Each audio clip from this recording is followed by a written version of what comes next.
do grande moralista, que encantou os moços com os seus discursos e com a sua experiência de ancião. Falo-vos, outras vezes, como uma donzela, que deixou o seu lar para viver num meio de glória e felicidade. Tão depressa me envolvo no meio das crianças simples, como assisto perto das criaturas preocupadas com pensamentos sérios, profundos, que agitam espíritos mais cultos, mais adiantados. Mas, vós sabeis, os espíritos vivem múltiplas vidas. E, quando se tem o dever de falar sobre este ou aquele assunto, vai-se buscar a matéria de que se dispõe, o perispírito, para poder desenvolver aquilo em que se pensa no momento. É o meu caso, tenho a preocupação das crianças, da mocidade, porque também fui moça, gosto de vê-las felizes, benquistas, adoradas pelos seus, porém guiadas por aqueles que sabem mais. Amar as crianças, as moças, meus amigos, não é deixá-las livres como pássaros, sem rédeas, é preciso guiá-las mansa, suave e docemente, porém firmemente. Graças a Deus, posso dizer que não tenho a reprovar nos meus esta libertinagem que hoje se vê no mundo. Os meus sonhos de moça não eram cortados inexoravelmente, mas se mantiveram dentro da linha em que se deviam ter mantido. Deus guarde o asilo espírita João Evangelista de todo mal que, lá fora, perturba os lares outrora felizes e hoje em lágrimas. Aqui, graças a Deus, até o momento presente, todas as crianças, todos os adolescentes, todas as jovens que nesta casa habitam, estão mantidas nesse ambiente de pureza, que as próprias intuições incutem a quem as dirige. Paz seja concedida aos homens. E que as jovens, não somente as desta casa, mas as outras de outros rebanhos, sejam amparadas pela proteção divina, para que não manchem a pureza de suas vestes. Deus vos guarde. Irene. Amemos a Deus e ao próximo. Meus amiguinhos, meus irmãos, volto hoje à vossa presença. Tanto prazer sinto em vir aqui, e tão pouco elevada me encontro para poder dizer alguma coisa de proveitoso. Sinto, porém, que o meu progresso, embora lentamente, se vai fazendo, e eu me esforço por deixar os hábitos materiais da terra, a sua linguagem, o seu modo de pensar, para me aproximar ainda mais dos espíritos diretores, que têm à sua guarda os espíritos nas minhas condições. Meus amigos e meus irmãos, tenho notado, estes dias, progresso espírita em diversos pontos da vossa terra. Desta terra, devo dizer, quem passa para o outro plano da vida, não deve pensar em separação de pátrias, em mais um hábito do que outra coisa.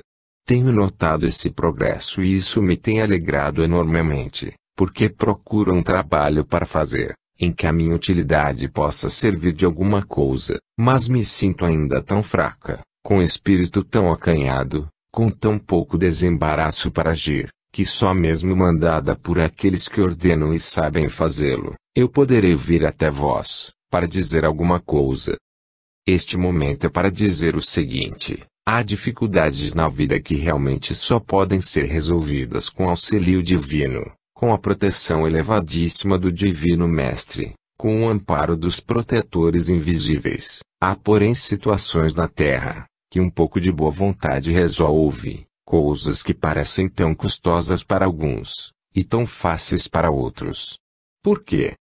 Esta pergunta, fazendo-a a quem me podia responder, obteve a seguinte resposta: e que nem todos os espíritos têm o mesmo grau de elevação, e muitas vezes aquilo que é muito fácil para um, é difícil para outro.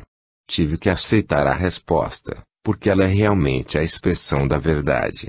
Mas tenho estado a pensar sobre essas coisas tão simples, tão fáceis, de serem resolvidas, e ao mesmo tempo, tão custosas para alguns. Meus amigos, direis vós, tu que te dizes tão atrasada, como queres resolver problemas desta altura, se confessas a tua ignorância? Não quero resolver problema, apenas quero fazer alguém pensar, porque julgo que não está muito longe de ser a verdade o seguinte: Quando se abraça a fé que eu não abracei quando humana, mas que conheci como espírito, deve-se ter, antes de tudo, este alvo a desempenhar na vida: amar a Deus sobre todas as coisas e ao próximo como a si mesmo. Aqueles que dizem que é difícil a segunda parte do mandamento, é porque não compreendem direito a primeira. Senão, vamos a ver mais de perto, qual é o sacrifício que uma criatura amante não é capaz de fazer por aquele a quem se dedicou. Digamos, uma mãe para um filho, um esposo para a esposa querida, um irmão para uma irmã a quem estima. O que é difícil fazer?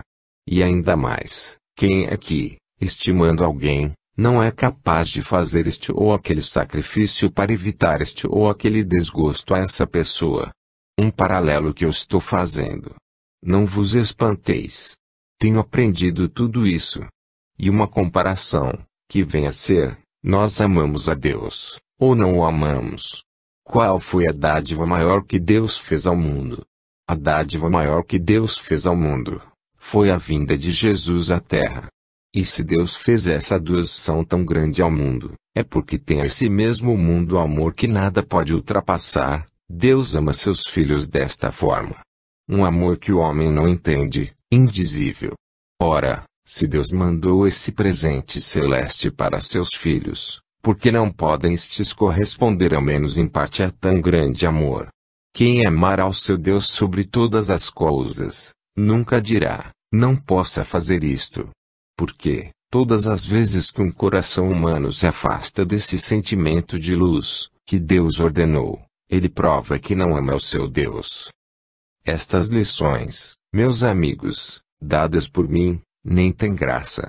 Mas ditas pelos mestres do espaço, conforme eu mesmo a tenho escutado nas sessões benditas do além, nesse plano infinito onde tudo é luz, onde tudo é brilho, e onde a misericórdia de Deus me permite penetrar para aprender. Quem escuta assim, é que sabe o valor do que eu estou dizendo. É por isso que eu digo, sem medo de errar, a ciência toda é lá. Aqueles que não cumprem o preceito sagrado do céu, provam tão somente que não amam Jesus. Sabem dizer que o amam no papel, escrevendo, publicando, sabem também dizê-lo para convencer os incrédulos, mas não sabem dizer e fazer. Não há dificuldades que o amor de Deus não possa vencer. Eu peço, portanto, aos meus irmãos, em nome de Jesus, que eu tanto amo, que sejam devotados a Ele, que procurem se aproximar de Deus, pela fé, pelo amor, pela prece e pela maneira caridosa de viver com os seus irmãos. Viver em caridade quer dizer, viver em vida aprovada por Deus. Perdoai-me, meus amigos, se eu não pude desenvolver este assunto como eles poderiam fazer, mas, porque me mandaram, sabendo que sou insuficiente, embora um pouquinho enxergando, mas ainda sem poder desenvolvê-lo direito. São coisas que o homem não saberá explicar, e que os espíritos fracos como eu também não sabem. Cumpro o que me mandam fazer, Deus que me perdoe, se não pude desempenhar o meu papel. Deus abençoe a todos, os meus filhos e os filhos dos outros. Maria Rita. A visita de um pai. Deus seja louvado. Porque me atraís nesta hora?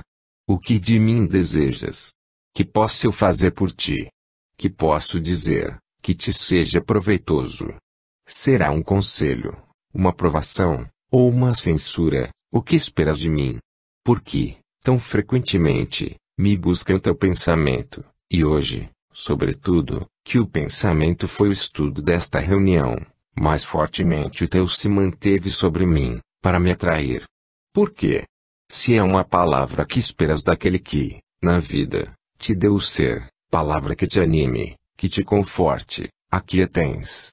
Nada tenho que reprovar em tua conduta, bem ao contrário disto, entendo que teu espírito cada vez mais se edifica na doutrina em que cedo abraçaste, para seu adiantamento, para sua evolução. Entendo que ele, que, no passado, teve algum desenvolvimento, intelectualmente falando, que se mostrou adiantado e produziu, nesta vida veio para edificar o seu moral fortemente, equiparando as duas forças, inteligência e bom senso. Vejo que não me engano neste ponto, tens progredido e, com a graça de Deus, hás de progredir. Espero que teu futuro te seja suave, mas lembra-te de que este futuro quem prepara é o próprio Espírito. Sê calma, como te tens mostrado até o presente, tem amor pela justiça e pela verdade, e, se puderes brilhar pela inteligência e pelo saber, bom será, porém, melhor ainda será que possas brilhar pela virtude natural do teu espírito. Que queres mais que te diga? Que te mantenhas, onde te encontras, enquanto for da vontade de Deus. Não procures, de forma alguma, desencaminhar o teu espírito, oferecendo-lhe vaidade, que teu caráter não comporta. No passado ele muito se distanciou pela fantasia, era a força da inteligência que te arrebatava sempre para a ilusão. Hoje, felizmente, estás mais ponderada e olhas mais para a vida pelo seu lado real. A fantasia passou. Perguntaste uma vez, ou melhor, alguém perguntou por ti, quem foste no passado, não te será revelado, porque é cedo, digo-te, apenas, que foste um espírito, conforme já falei, que brilhou pela inteligência, mas que se deixou arrastar pela fantasia, notando eu, agora, que, por este lado, ele progrediu, abandonou a ilusão, a fantasia, para se dedicar à vida real, à sua própria evolução. Continua assim. Não te deixes iludir, vai sempre pelo caminho da pureza, da verdade, da justiça fazendo, por aprender, quanto te for possível, mas desejando sempre, brilhar muito mais pela pureza e justiça de teus atos. Que Deus te abençoe. João Ferreira Nascimento. Palavras de uma antiga amiga do asilo. Minhas amigas, minhas antigas companheiras de serviço nesta casa, Deus vos salve, Deus vos ampare, Deus vos guie na continuação da vossa jornada terrena. Quem se lembrará de mim? Quem pensará em mim hoje? É certo que preces fervorosas têm partido de corações sinceros para o espaço, em busca do meu espírito. E eu tenho recolhido todas essas preces, para fazer delas o meu conforto, o meu alimento espiritual, preces, que agradeço do íntimo do meu espírito. Minhas amigas e minhas antigas companheiras nesta casa, quantas vezes eu escutei, como vós escutais hoje, as lamentações dos espíritos sofredores, o desolamento daqueles que não compreendem a separação da alma do corpo. Mas também, quantas vezes ouvi, como vós tendes ouvido, as palavras que são espírito e vida, proferidas pelos mensageiros do Divino Mestre. Quantas vezes, sentada na minha cadeira, eu assisti às sessões práticas de espiritismo, aprendendo e tirando para mim os conceitos proveitosos, de que tinha necessidade naquela época. Os dias se foram passando. A morte veio, esperada por mim com firmeza. Ela veio e me levou. Já aqui estive, já aqui falei. Mas, se não continuei a me manifestar às minhas queridas amigas, companheiras, não foi um esquecimento, ou descuido meu, tão somente porque, necessitando de entrar para a escola de ensinamentos do espaço, tão bem ministrados pelas almas que nos concedem carinho e amor, verdadeiros mensageiros da palavra divina, dos ensinos do Cristo, tenho procurado ilustrar o meu espírito nos princípios dessa verdade, que nunca neguei, e que hoje, graças à bondade do meu Deus, está perfeitamente esclarecida, mais forte, mais arraigada no íntimo do meu pobre espírito. Venho, sem ter propriamente uma missão para vos trazer, venho, sem ser um mensageiro de luz, para depositar bênçãos nas vossas mãos, sem ter um ensinamento que vos eleve. Venho, tão somente, fazer uma visita a esta casa que tanto amei, a quem dediquei meu esforço mínimo, porque do máximo não podia dispor, corpo enfraquecido que não podia realizar grandes obras em vosso meio. Mas a prece sempre foi o alento do meu espírito. E hoje vejo, com o máximo prazer, o progresso desta casa, o seu adiantamento. Há crianças que eu não deixei aqui quando parti. No entanto, aqui estão. Certo, uma nova chamada foi feita e outras crianças vieram se alimentar do pão da vida, Vejo que a sua diretoria se mantém e eu me congratulo com ela, que a quase todos conheci. Vejo os principais diretores da casa cada um no seu posto. Congratulo-me com eles porque acho que esse trabalho enobrece, dá coragem, dá valor, conforta, anima. Minhas amigas, que vos venho dizer, que vos amo sempre, que vos conheço a quase todas, com raras exceções, pelo nome, pela afeição, pela convivência e tenho até recordações verdadeiramente sinceras e boas daqueles com quem convivi. Lamento do fundo da alma alguma coisa em que nem de leve quero tocar, mas que parece que era destino. Não pude ser. Seria tão bom que tivesse sido. Não pude ser, paciência. Lamento, mas ponho tudo isso nas mãos de Deus, porque faz acender de dia o sol para iluminar o mundo, mas não deixa a noite em treva, porque aí estão as estrelas para brilhar. Quer isto dizer que nas mãos de Deus tudo é reto, tudo é bom. Continuai, minhas amigas, continuai aqui trabalhando. Para todas a sinceridade da minha amizade, de minha estima, abraço espiritual, aconchegando todos ao meu ser. Ficai certos de que, todas as vezes que o progresso for acelerado dentro desta casa, também acelerado vai o impulso do meu espírito com ele. Deus vos guie. E não vos afasteis jamais da linha do trabalho que deveis ter traçado nesta casa. Ismenia. O princípio básico do cristianismo. Meus amigos, meus prezados irmãos, a base do cristianismo espírita, o seu fundamento principal é a humildade de sentimento. O orgulho, a vanglória do mundo não predispõe a alma para a prática da verdadeira caridade, porque o orgulho e essa vaidade fátua, que enche os homens de pouco saber, são atributos que inutilizam o sentimento da caridade, porque a popularidade, que eles desejam inflamar em volta de si, destrói o princípio fundamental da humildade, trazido pelo Salvador do mundo para esse mesmo planeta a que vós habitais. É necessário que a piedade cristã seja uma realidade no ser vivente, porque as obras cercadas dessa ostentação que o mundo tanto aprecia, cercadas dessa vanglória que é atributo pagão, não satisfazem o sentimento perfeito do cristianismo. Jesus foi bom, foi caridoso, foi humilde. Ele, que tinha em si a verdadeira realeza, porque era a própria perfeição, porque, vindo diretamente do Pai fazia jus a todas as honrarias possíveis, tinha, no entanto, dentro de si, o sentimento de humildade, característico da sua própria divindade. O homem, entretanto, gosta de parecer, à face dos outros, aquilo que não é. Se dá esmolas, o faz com ostentação, não com aquele sentimento de humildade que de um faz parecer sem.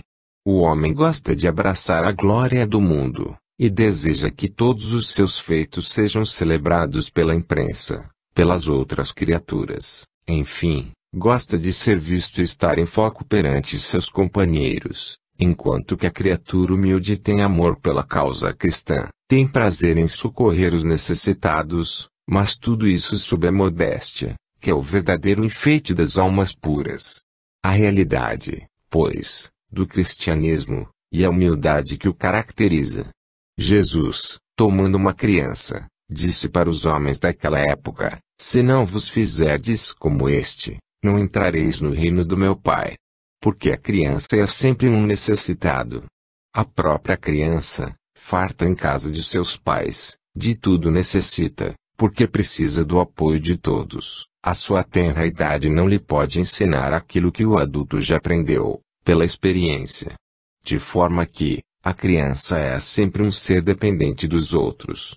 Por isso, Jesus disse: se vós não vos fizerdes humildes, como a criança, não tereis parte comigo. O reino de meu Pai, isto é, o reino de Deus, é o reino dos fracos, dos pequeninos, e dos grandes em humildade. Compreendei, meus amigos, o que faz crescer, o que faz o vosso progresso, o que faz o vosso adiantamento, o que vos faz ter entendimento e abranger as coisas grandes do infinito, é, exatamente, o princípio de humildade, que vos faz auxiliar o vosso irmão, que vos faz socorrer os outros, e que não permite que sejais indiferentes à dor daquele que tem menos do que vós. Portanto, aquele que quiser ser grande, esse, comece por ser pequeno. Seja, pois, banido do seio do cristianismo espírita, qualquer sentimento que venha ferir a sua humildade, esse preceito do Divino Mestre, tão preconizadas pelos seus apóstolos, aquele que ordena aos homens amarem-se uns aos outros, o preceito de igualdade que Jesus quis estabelecer entre os homens, esse princípio, de humildade que lhes faz compreender que um tem o mesmo direito que o outro, de que todos são iguais, que não há distinção de espíritos, porque de Deus todos são filhos. No entanto, o mundo viola esse princípio de humildade. E até aqueles que a preconizam, são os primeiros a se entregarem à ostentação, são os primeiros a abandonarem a pobreza, a sua miséria. Amai-vos, portanto, uns aos outros e tende cuidado de não calcar aos pés o princípio sagrado da humildade cristã. Deus vos guarde, Deus vos abençoe e proteja em todos os atos da vossa vida, para que possais ter dentro de vós o princípio da humildade. Deus vos abençoe, meus amigos. Grace. Balanço necessário. Meus amigos, meus irmãos, este balanço que o Espírito faz, quando deixa o corpo sobre a terra e se voa ao além, não deve ser somente realizado nesse momento. O Espírito deve fazer, enquanto na terra, este balanço, cotidianamente em sua vida. Alguma vez já vos foi aconselhado que o homem, ao se recolher ao seu aposento à noite, para o justo repouso, corresse pela memória todos os acontecimentos do dia, a ver se a sua consciência está de acordo com todos os atos praticados durante ele. Quem se habituar a esta ordem de trabalho se acostumará a esse balanço que terá de fazer mais tarde no outro plano da vida. Começai, portanto, desde já, meus amigos, a melhorar o vosso ser espiritual. Não lhe negueis o pão a que tem direito, não lhe negueis a água que lhe saciará toda a sede, não lhe negueis o conforto de que ele necessita para poder continuar a sua jornada trabalhosa na existência terrena. Cuidai do vosso espírito.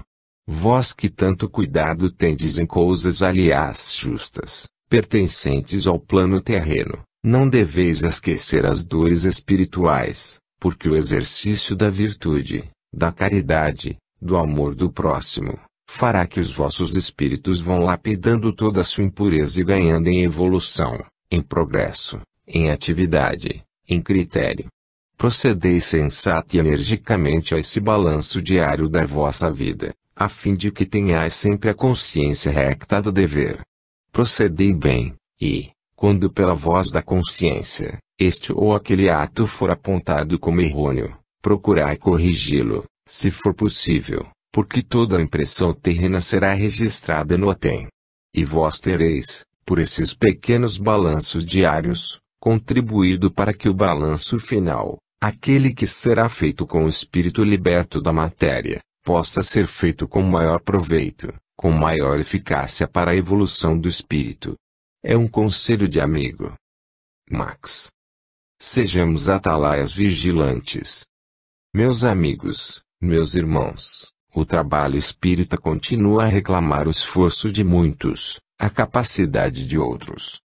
Membros que sois desta instituição de caridade, o vosso maior esforço deve consistir em impulsioná-la para frente, fazendo que, em breve espaço de tempo, este asilo tenha uma prosperidade visível aos olhos humanos, a caridade de Deus. Amigos e irmãos, quem assume responsabilidade dentro de um trabalho destes, deve lembrar-se de que sua conduta não pode parecer boa aqui dentro, e insuficiente lá fora.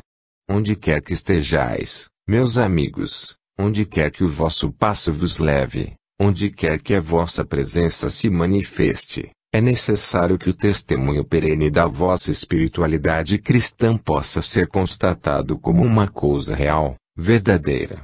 Assim, pois, nunca é demais reclamar das pessoas, maior vigilância de si próprias, maior cautela de palavras, maior cuidado no pensar, e melhor execução de seus atos, porque, se os homens não vos veem, se as criaturas vossas amigas nem sempre podem estar perto de vós, acompanhando o trajeto que costumais fazer nas ruas da cidade, os vossos amigos espirituais vos veem, e se alegram quando percebem que vos dirigis para um trabalho útil, mas se entristecem, se amofinam, têm pesar dentro de si, quando veem horas e horas perdidas, que bem poderiam ser aplicadas num trabalho útil, de proveito, desperdiçadas em coisas fúteis, levianas, e, talvez prejudiciais. Bem dizia, outrora, o Divino Mestre, quando esteve entre os homens, orai e vigiai. A oração é o laço que une a criatura ao seu Criador. E quem vigia, assemelha-se à sentinela que não dorme no seu posto, sentinela que tem a responsabilidade daquele local, onde se encontra. Deve estar ali aquela atalaia, firme no seu posto, para evitar um acontecimento mau, um perigo, talvez mortal, para aqueles que estão confiados à sua vigília.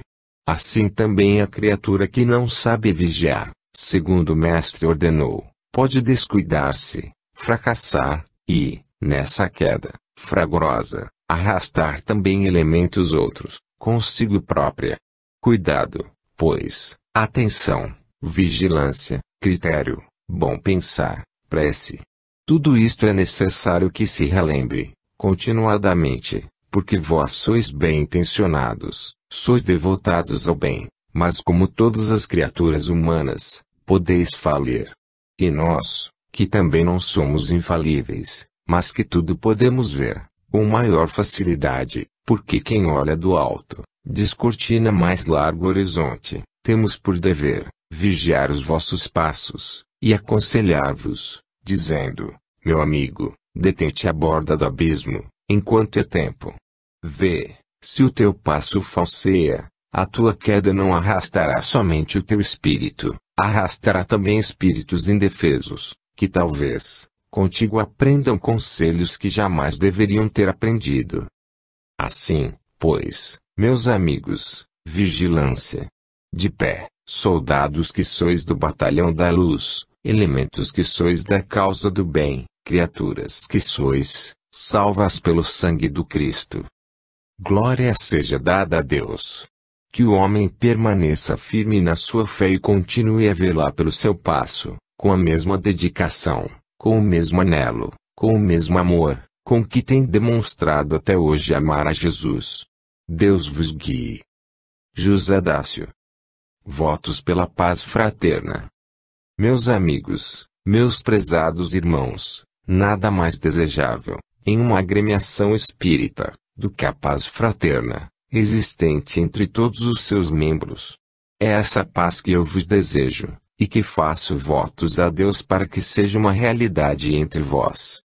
Quando se penetra num recinto como este, e se pode perceber a união de pensamentos, o desejo fraterno de bem servir a causa espírita, motivo que traz todas estas criaturas a se reunirem aqui para o mesmo fim, existindo essa harmonia que ora se percebe, esse convívio social entre irmãos, tem-se prazer dentro da alma.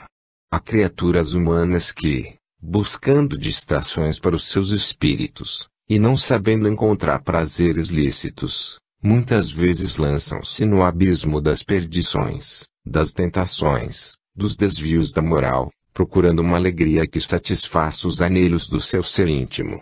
Os espíritas, porém, compreendedores das verdades eternas, sabendo que a alegria, a felicidade, os divertimentos sãos, em absoluto não são contrários à doutrina do Mestre, porque a vida afastada do convívio social é sempre uma vida improfícua, inactiva, sem proveito, reúnem-se, sob o palio da caridade cristã, e cogitam de planos, de meios para fazerem bem aos seus irmãos necessitados.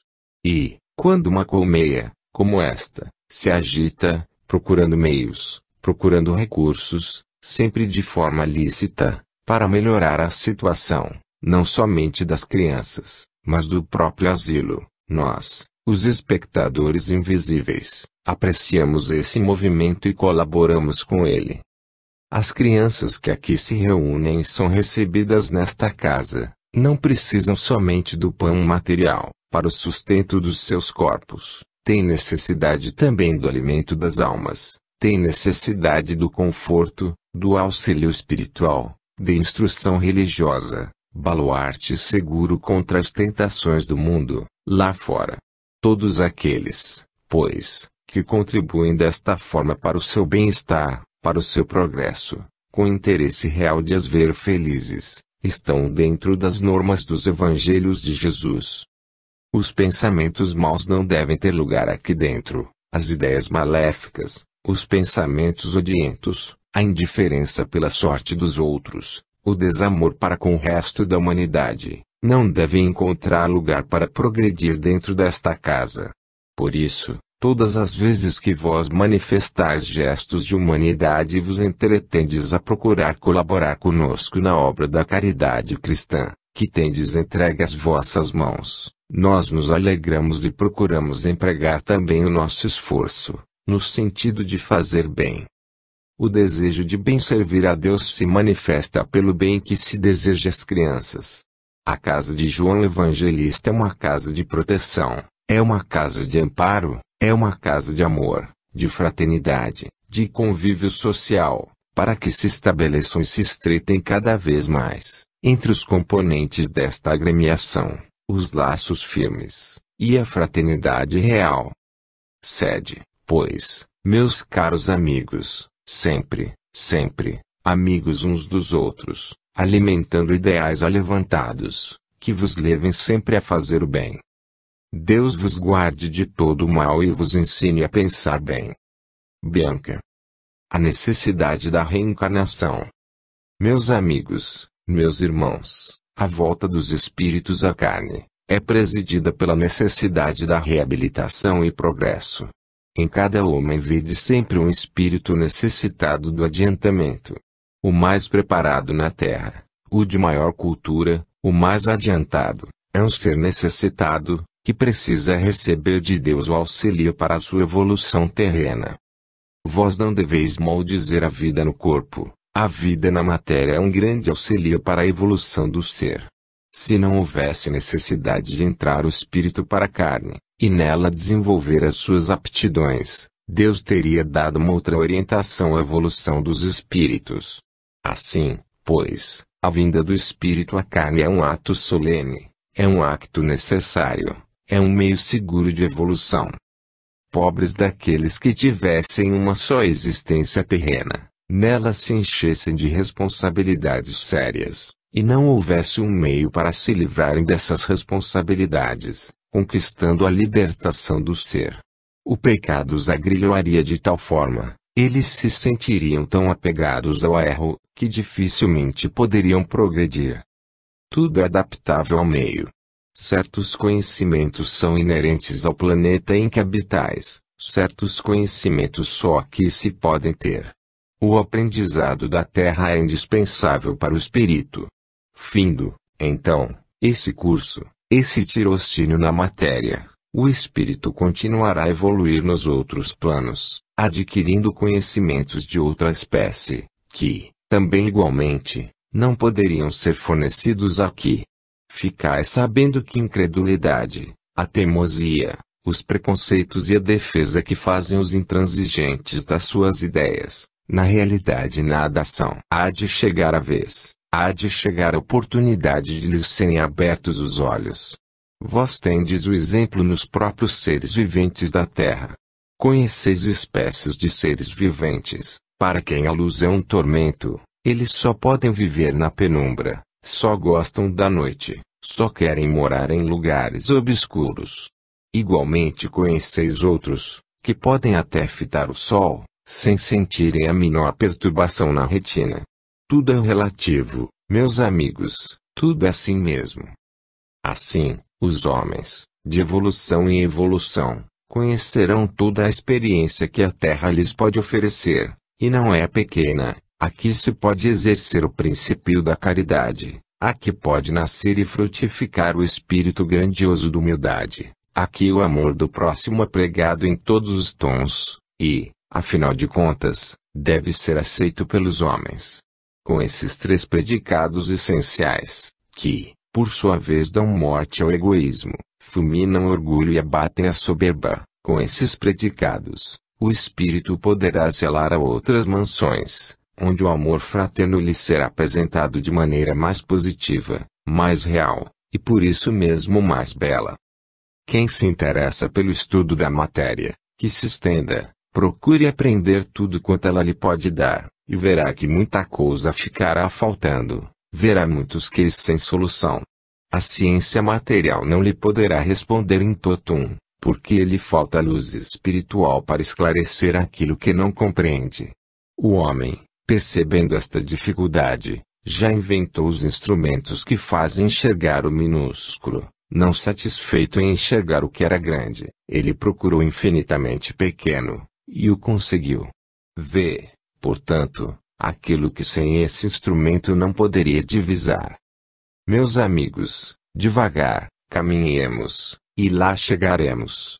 Alcançando a vida espiritual, o espírito, depois desse tirocínio na terra, irá aprender as grandes belezas do além. Compreender o amor em sua essência. Pois se o amor terreno, quando cheio de pureza, quando lícito, baseado na doutrina do Cristo, na caridade, no devotamento, atinge as raias do sublime, se há dedicações terrenas, verdadeiramente aceitáveis por Deus, quanto mais o amor fora da carne, em toda a sua plenitude, no espaço infinito, onde tudo é pureza, onde tudo é encanto, onde tudo é realmente amor. Aprendei a amar, na terra, meus amigos, com devotamento e com sinceridade, para poderdes conhecer as verdadeiras delícias do amor no além. Deus vos guarde, Deus vos proteja, e vos ensine a continuar a vossa evolução cada vez mais firmemente, para a pátria da luz. Anália Franco. A minha paz vos dou. Irmãos amados e meus amigos, Deus vos guarde em seu amor. Nada mais desejável para o ser vivente racional, do que a paz estabelecida em seu meio. Que ele encontre tranquilidade em seu lar, fora dele, em suas relações sociais, em seus negócios, enfim, em todo o ambiente, que o cercar no momento, que ele encontre esse sossego, essa tranquilidade da alma, que é um bem-fazer para o espírito, é um desejo santo, é uma aspiração nobre. Mas é também real e verdadeiro que essa paz, tão suspirada e tão aspirada pelo homem, bem como pelos espíritos, não se aproxima e não se realiza tão facilmente, não porque o céu seja avaro dessa dádiva bendita, porque o próprio doador, o Cristo Jesus, quando da terra partiu para o além, na despedida solene que fez o seu espírito, pronunciou esta frase que soa até hoje aos ouvidos daqueles que querem ouvir. Deixo-vos a minha paz vos dou, não vou-la dou, como o mundo a dá.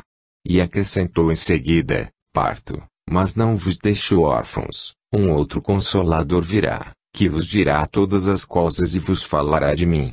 Vedes, portanto, meus caros amigos, e meus irmãos, que essa paz bendita que o homem anseia com todas as forças da sua alma, foi doada gratuitamente à criatura, pelo doador divino, aquele que jamais deixou de cumprir qualquer dos seus mandamentos, qualquer das suas promessas. Se o homem não possui essa paz, não possui esse sossego da alma que lhe traria a concepção verdadeira da felicidade, é portanto, porque não sabe conduzir seus passos pelas veredas que a ela igualmente conduz. Desviando-se dos caminhos retos, no fim dos quais encontraria a recompensa desejada. O sossego do seu espírito, envereda o homem por caminhos escusos, por vielas lúgubres, de forma que, quanto mais se emaranha nesse emaranhando sem fim de conjecturas humanas, mais afastado fica dessa promessa bendita que Jesus um dia lhe fez. É o próprio homem quem retarda o cumprimento dessa promessa. E se não, fácil é verificar o que venho de afirmar, há criaturas sofredoras na terra, cruciadas na alma e no corpo, e que todavia, quando se exprimem em linguagem sincera e tocante para aqueles que são seus íntimos, revelam dentro da alma a placidez de um lago quieto. E as criaturas que não compreendem estas coisas, pasmam de ver como é possível, cheio de chagas morais, ou físicas, num ambiente irrespirável, num abandono que causa dó, haver tranquilidade de um espírito. E sabeis por quê?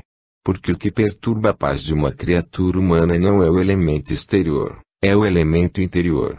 As exterioridades são sempre exterioridades, reformas ou defeitos, virtudes ou vícios. Mas o interior, o verdadeiro íntimo, é a expressão real daquilo que o indivíduo é. O gesto nem sempre é a expressão da verdade, a fisionomia nem sempre é o retrato da alma, a palavra nem sempre é a expressão fiel do pensamento, o passo nem sempre é o caminho reto que nós supomos ser. Quanto nos enganamos ao fixar fisionomias que mostram tanta clareza e tanta sinceridade, e, no entanto, possuem dentro de si sentimentos turvos, inquietos, almas em solidão do amor, desespero até. A paz, meus amigos, vive dentro da alma. Desde que esta se perturba, a paz foge. E quem tem uma alma inquieta, cheia de culpas, cheia de pensamentos maus, por sua vez também inquietos e turbulentos, naturalmente que espalha em volta de si o fluido resultante de seu estado moral.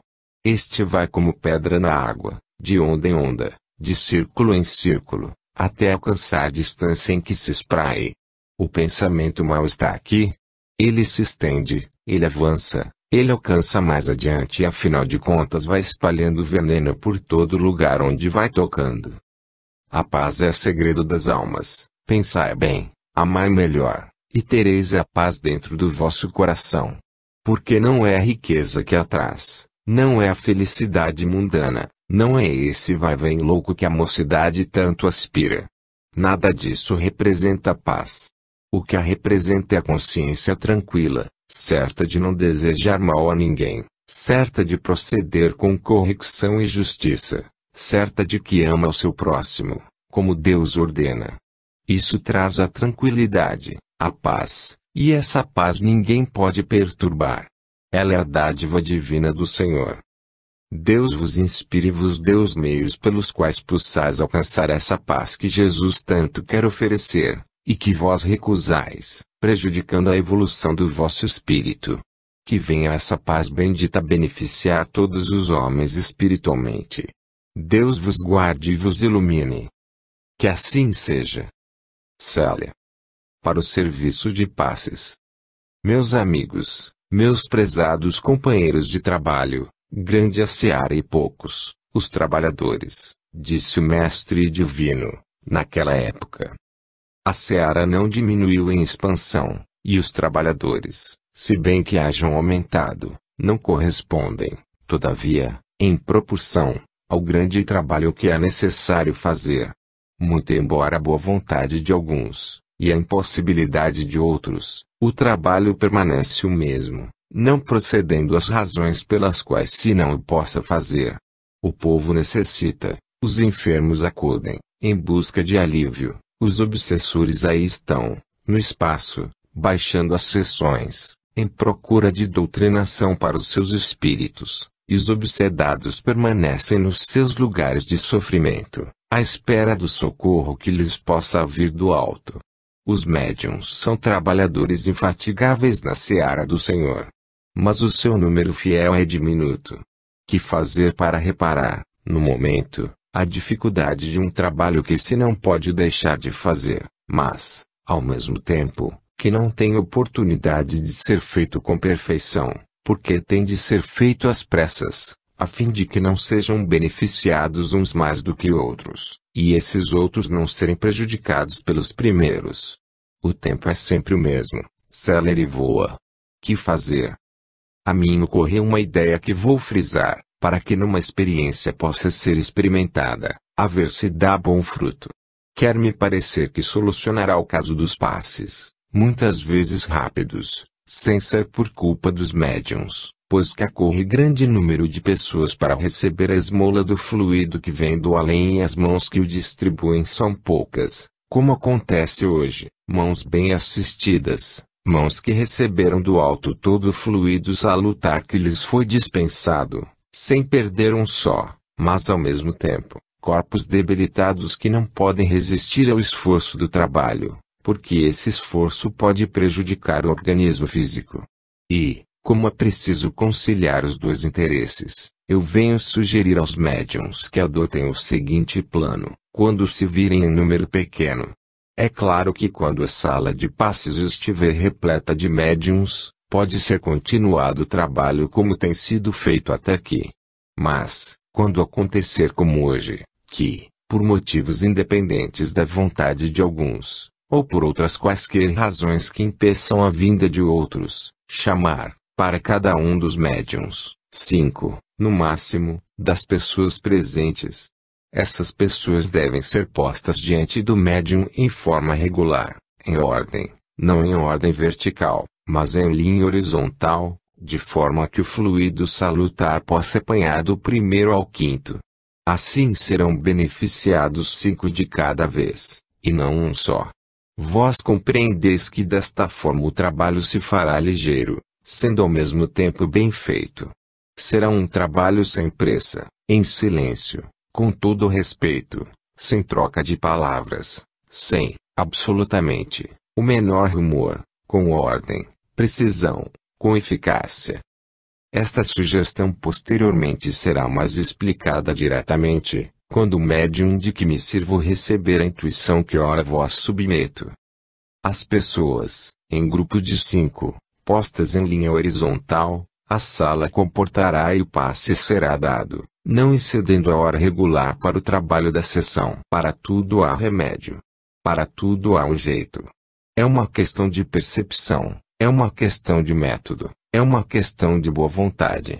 E eu estou certo que todos aqueles que vêm servir a causa do Mestre estão prontos a botar nas suas mãos os seus préstimos, os seus trabalhos, as suas forças. Aí fica a sugestão, que será ampliada depois desta sessão. Paz conceda a Deus a todos os presentes. Max. Evangelizemos as crianças. Amigos e irmãos, paz vos desejo. Eu gosto, sempre que ouço falar qualquer coisa para as meninas. Eu noto, sem ofensa, que, muitas vezes, a pregação espírita orienta os mais velhos, deixando um pouco de lado as crianças, que tanto necessitam de serem encaminhadas no estudo espírita ao seu alcance. A ideia do nosso querido irmão e diretor espiritual, de congregar as crianças todas, fazendo delas um só bloco para evangelizar igualmente a todas elas, escolhendo pedagogos espíritas, capazes de falar ao alcance das suas fracas inteligências, é boa, e, se não pode ser efetuada desde já, meus amigos e meus irmãos, perdoai se assim vos falo, e ainda pela falta de união entre os mais velhos. Desde o momento em que se levantasse a ideia de congregar as crianças espíritas numa só casa espírita, para ouvirem conferências somente a elas dedicadas, surgiriam mil dificuldades de caráter pequenino, de separatividade, que provocariam discussões, e, em vez de evangelizá-las, semeando o trigo, vós teríeis de arrancar o joio, implantado no meio da preciosa semente. Eu peço perdão ao meu caro diretor espiritual, que tão angélico se demonstra em face do mundo em que habitais, para discordar um pouco da sua opinião, desejando que cada asilo entre si mesmo, evangelize as suas crianças, espiritualmente, falando sobre esta doutrina.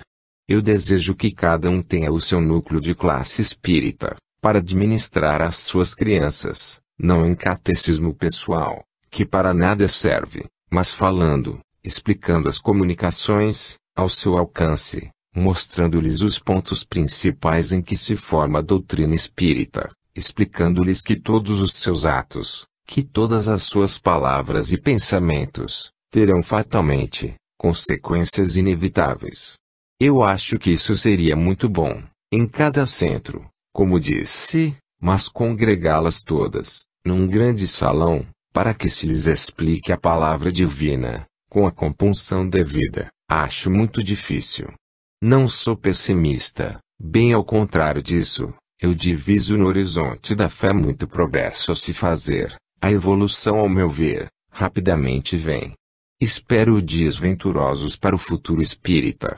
Mas, a questão é que há barreiras criadas pelos próprios homens, há diferença de fé, as suas práticas religiosas diferem de tal forma, que não seria possível uma homogeneidade de ação. O ambiente seria sempre um ambiente perturbado, não pelo riso nem pela jovialidade das crianças, mas pelo pensamento das criaturas maiores, intervindo no ambiente da sessão. Seria muito difícil.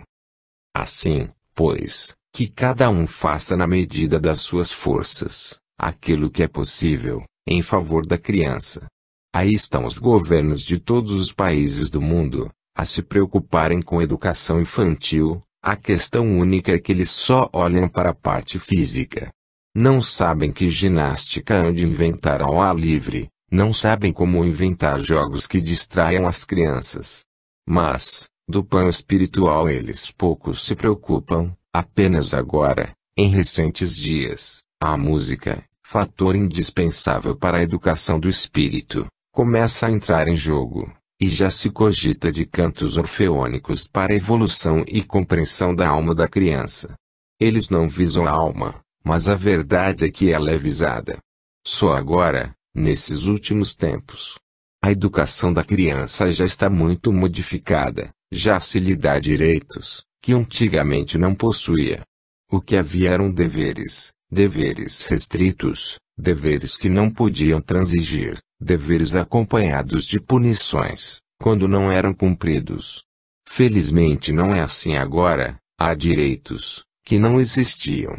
Hoje a mudança é grande, já se cogita de prêmios, já se cogita de prazeres, para levantar o brilho da criança. Espiritismo pode fazer muito, nesse sentido. Convém, pois, dizer para as criaturas que estão em contato com as crianças, inspectoras, professoras, criaturas afinal que estão no convívio infantil, não esquecerem a parte relativa que o Espiritismo tem nisso. Nesta casa, por exemplo, o Espiritismo não deve ficar nesta sala, porque quando nós acabamos, ela fica fechada, ninguém vai ouvir mais o que dissemos. Espiritismo não pode permanecer aqui, é preciso que ele acompanhe os dormitórios, os refeitórios, os passeios, enfim, que ele enche o ambiente que vos rodeia, e que vós estejais sempre envolvidos nesse ambiente de caridade espírita, que edifica, que fortalece, que anima e que dá alegria à alma. Não me refiro a esta casa, mas, vós sabeis que penetramos em escolas, cujo ambiente é diverso. Professoras, verdadeiramente furiosas, contra as indefesas crianças, que não são moralmente educadas, como deveriam ser. Uma professora espírita, bem ao contrário disso, não vacila no seu dever, traz sempre diante de si a sua educação espiritual, para que a criança veja nela um modelo, e por ela se guie. Vamos, pois, meus caros amigos, já que não podemos aproveitar a insinuação do diretor espiritual, tão meu amigo e tão vosso dedicado que é, a ideia de juntar todos os asilos espíritas, formando um só ambiente para uma evangelização única, vamos, já que essa ideia tem que ser posta de lado, realizar cada um centro o seu próprio ambiente para a evangelização das suas crianças, a sua cristianização, a sua espiritualização. Se tal conseguirmos, muito teremos alcançado, na senda do progresso e do dever. Termino, pedindo-vos desculpas, meus amigos, se de alguma sorte fui ferir as vossas ideias, relativamente a essa evolução constante, mas penso que não, sois espíritas e deveis compreender que a moral espírita, a diretriz, tem de ser observada em toda a instituição espírita. Paz fique com todos vós. Irene. Harmonia essencial. Caros irmãos e meus prezados amigos, para que um trabalho seja bem dividido, bem realizado, bem compreendido, e aceito por todos quantos nele tomam parte, é preciso uma harmonia de vistas, uma harmonia de execução, uma harmonia de pensamento. Tudo que o Senhor fez, tudo quanto existe, obedece a essa lei harmônica que rege todo o universo. Um ponto pequeno, o lar onde não reina harmonia, é um lar que facilmente se dissolve. A harmonia é essencial para o bom êxito de qualquer empresa.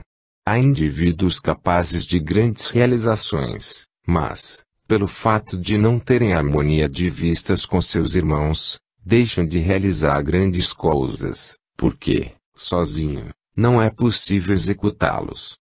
A harmonia é essencial em todo o trabalho, em que a cooperação de muitos se faz necessária. Em espiritismo, por exemplo, que é o ponto que interessa aos presentes, deve haver essa mesma união, essa harmonia de vistas, de sentimentos, para que as realizações obedeçam a essa diretriz. Onde reina discórdia, onde os sentimentos não afinam, onde há elementos propensos à desarmonia, pouco se pode realizar. Assim, meus amigos, é preciso aconselhar-vos neste sentido. Lançai as vossas vistas para o mundo que vos cerca. Talvez não seja necessário que os vossos olhares se estendam até muito longe, porque, dentro das vossas próprias fronteiras, vós sentireis a necessidade de execução desse plano harmônico, traçado pela onipotência divina. No vosso próprio país, tão grande, tão rico, tão nobre, de uma vastidão incomparável, de uma beleza que a natureza se encarrega de propalar, país de grandes recursos inexplorados, mas nem por isso inexistentes, recursos que podem valer de muito, para o grande progresso material desta grande terra, recursos que podem auxiliar a sua civilização, recursos que podem até contribuir para a evolução espiritual dos seus homens. Mas, o que desloca tudo isso, todo esse conjunto de fatores contribuintes para o progresso da Terra, é a falta de harmonia entre os componentes desta humanidade que habita o vosso torrão natal. Em toda parte, onde 3 ou 4 ou 5 ou 10 se reúnem, sob a chefia de um, a desarmonia é flagrante. Todos ambicionam o lugar desse um. Todos querem mandar, ninguém quer obedecer. Resultado disto, é o que se vê, um país, que poderia ter muito maiores recursos, deve, e essa dívida, longe de diminuir, como aparentemente se mostra, cresce dia a dia. Os governos se incompatibilizam com o povo. O povo não se harmoniza e por isso mesmo se subdivide, e, quando um todo se subdivide, é certo que fracionado será bem mais fraco do que se agisse em conjunto. O povo inculto, bem intencionado, é certo, mas lapidado pelo choque do infortúnio, pela miséria dos seus lares, torna-se indisciplinado. E quando lança suas vistas sobre as autoridades, que têm as rédeas nas mãos, é sempre com maus olhos. E não faltam figurões para se arvorarem em condutores do operário, negando o seu amor, o seu patriotismo, emprestando-lhe sentimentos de ódio, oferecendo-lhe, não o amor pelo próximo, mas o ódio contra seus irmãos. O povo que devia ser o contribuinte para a felicidade do seu próprio país, entrega-se em massa para o seu infortúnio. Tudo isto por quê? Pela falta de harmonia entre os governados e os governantes. Vê os lares. Examinai as famílias, com raras e dignas exceções, é preciso confirmar, a desordem reina em todas elas. O chefe de família não é o homem que devia ser.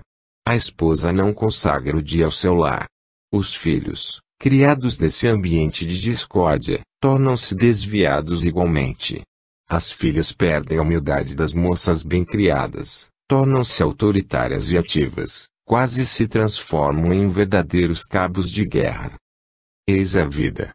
Espiritismo, meus amigos, padece desta falta de harmonia entre as criaturas componentes do seu meio. Espiritismo padece desta desunião, e é necessário abrir os olhos das criaturas incautas para que não sigam tal exemplo. É preciso que o Espiritismo faça o seu trabalho sempre sob ambiente de paz, de concórdia, de harmonia.